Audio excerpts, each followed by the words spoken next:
भारतानं पाकिस्तानला आणखी एक दणका दिलेला आहे। भारतानं पाकिस्तानसाठी आपलं हवाई क्षेत्र 23 मे पर्यंत बंद केलंय। यामुळे थायलंड, बांगलादेश, म्यानमार, श्रीलंका इत्यादी देशांमध्ये विमाने पाठवण्यासाठी पाकिस्तानला लांबचा मार्ग स्वीकारावा लागेल। पाकिस्तानच्या लष्करी हल्ल्याचा पाकिस्ताननं चांगलाच धसका घेतलाय। भारताकडून हल्ल्याच्या भीतीने पाकिस्तानने हवाई क्षेत्रात जामर बसवले।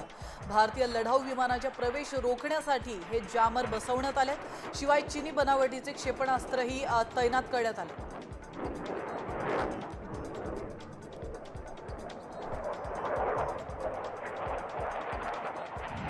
पाकिस्तानची सुरक्षा यंत्रणा जवळपास आंधळी होणार आहे, कारण भारतानेच तसा डाव खेळलाय।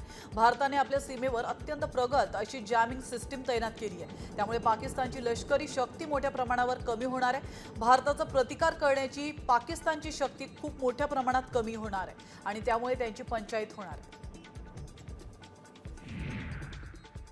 पहलगाम हल्ल्याचा तपास करणारी एनआयए जम्मू काश्मीरमध्ये ॲक्शन मोडमध्ये आली आहे। जम्मू काश्मीरमध्ये एनआयएनं हुर्रियत नेत्यांच्या ठिकाणांवर छापेमारी केली आहे। 100हून अधिक ठिकाणी एनआयएनं कारवाई केली आहे।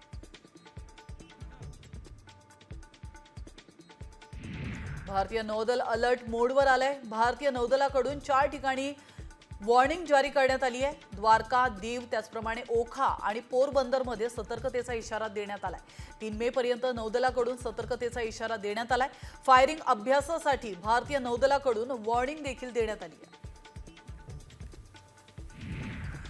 आयएनएस सुरत पाकिस्तानच्या वेशीवर दाखल झालाय। कराची बंदरापासून फक्त 700 किलोमीटर अंतरावर आयएनएस सुरतने मुक्काम ठोकलाय।